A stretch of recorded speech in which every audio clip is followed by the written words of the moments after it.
Hi guys, it's time to tie some flies again, and this time it's a badass perch jig fly. This is one of my all-time secret weapons, and if you keep it really lightly dressed, it's gonna be one of the best flies you have in your box. By the way, I'm Nicholas Bauer. Please subscribe to our YouTube channel and leave a comment, and you will have a chance to win this bad boy.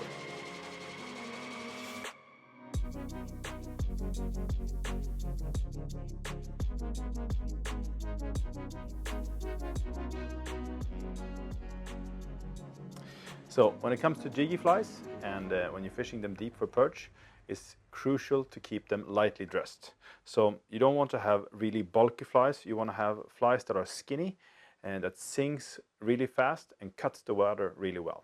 So this is that's why we tie them on a jig hook. And this is the Ahrex jig streamer. This is the PR 374 in size 1, and I have a 5.5 millimeter tungsten bead here. So it's quite heavy. It's not a problem to cast with a 6 or 7 weight, but you can keep your leader a little bit shorter. I prefer to fish them with like a Sink 3 or a 250 bottom express, because I prefer to fish them quite deep, and also a light dropper on the top, like these Predator baitfish dubbing or something like that. Very simple baitfish. This is the perfect small fry to have as a dropper on top. This combination is really good, and well, check it out because you're not going to be disappointed with this one. So this specific fly is supposed to imitate a small minnow or a smelt or actually a stickleback too, depending on what size you have. I prefer to have some fluorescent material in my perch flies. So what we have here is we have a fluorescent trigger point made from UV glue, but also we have the Predatordubbing, which is this is the dirty. It's actually a dirty Nicholas Bauer. It's called. Funny guy,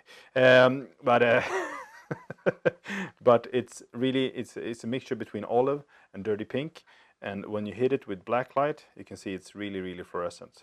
So I think that's really a cool trigger point, and it's usually working really well.